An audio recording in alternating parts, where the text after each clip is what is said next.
Pois é, você sabe o que são honorários advocatícios? Tem gente que fica me perguntando, Fábio, quando é que eu tenho que pagar o advogado?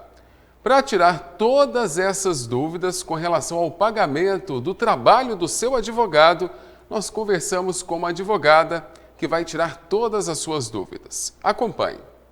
O que são honorários advocatícios e sucumbências? Honorários advocatícios, a gente tem os honorários advocatícios contratuais e os honorários advocatícios sucumbenciais.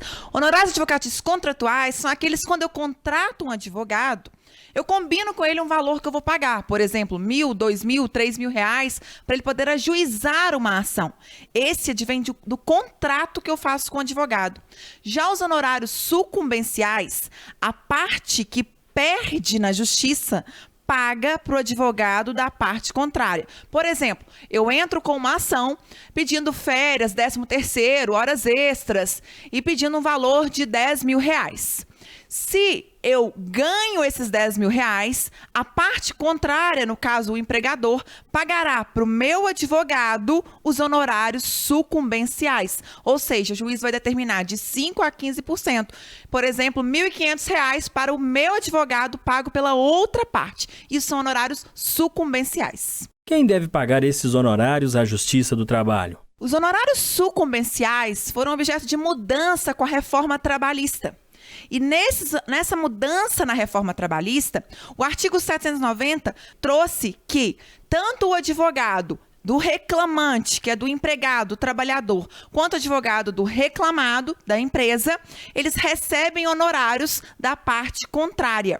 Ou seja, se o empregado, o trabalhador, entrasse com uma ação na justiça e perdesse nessa ação, ele entrou pedindo férias, 13º, horas extras e adicional de insalubridade.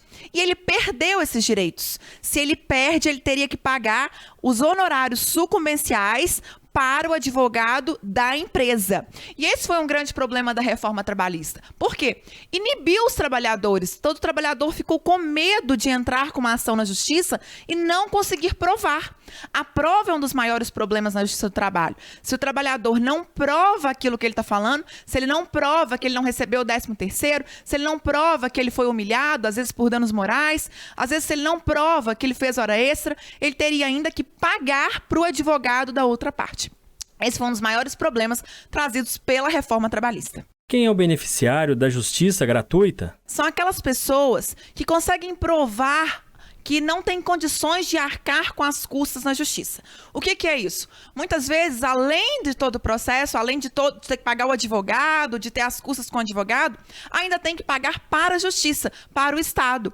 Então, se tem uma condenação, se a pessoa perde, além daquele valor da condenação que vai pagar para outra parte, ainda paga para o Estado em torno de 2% do valor da condenação. Isso são custas. O beneficiário da justiça gratuita, quando ele é pobre no sentido geral, considerado pela justiça, normalmente são as pessoas que ganham por volta de até 2 salários mínimos ou até que ganha até o que a gente considera 40% do teto da Previdência, por volta de 2.400 mais ou menos. Essas pessoas conseguem o benefício da justiça gratuita se comprovarem para o juiz que realmente não tem condições de pagar essas custas.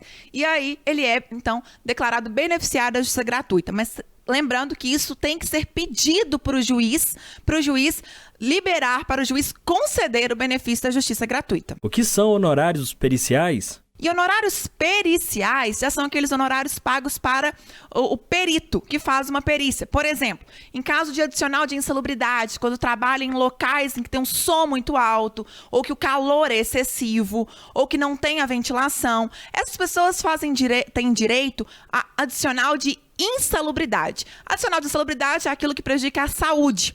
Às vezes por constrição dos órgãos, quem trabalha em câmaras frias, por exemplo.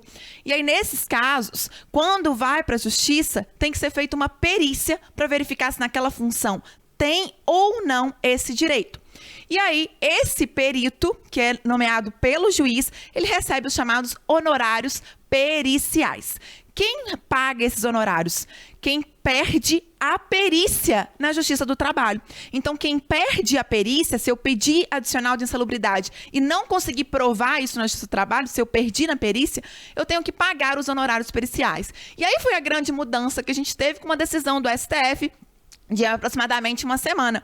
Nessa decisão do STF, os honorários periciais não serão pagos pelos beneficiários da justiça gratuita. Quem pagará essa perícia será a própria União, ou seja, será o Estado que pagará para esse beneficiário da justiça gratuita. Lembrando que é essencial que o advogado peça isso na própria peça que ele vai ajuizar.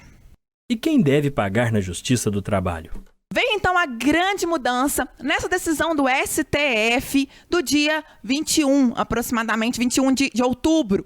Essa decisão, que foi 6-4 no STF, ela declarou que tanto os honorários sucumbenciais, que deveriam ser pagos ao advogado da empresa, quanto os honorários periciais, quando pelo reclamante, quando esse reclamante for beneficiário da justiça gratuita, ele não mais pagará os honorários sucumbenciais para o advogado da empresa, a parte contrária, e não mais pagará os honorários periciais, não será mais descontado deles os honorários periciais, fazendo com que realmente os empregados, os trabalhadores possam ir à justiça sem medo de ter o seu direito afetado, sem medo de ter que pagar por aquilo que ele não conseguiu provar. Lembrando que a prova é algo essencial na justiça. Então foi uma mudança muito grande trazida pelo STF e que vem crescer a justiça do trabalho, possibilitar que as pessoas busquem o seu direito efetivamente na justiça do trabalho.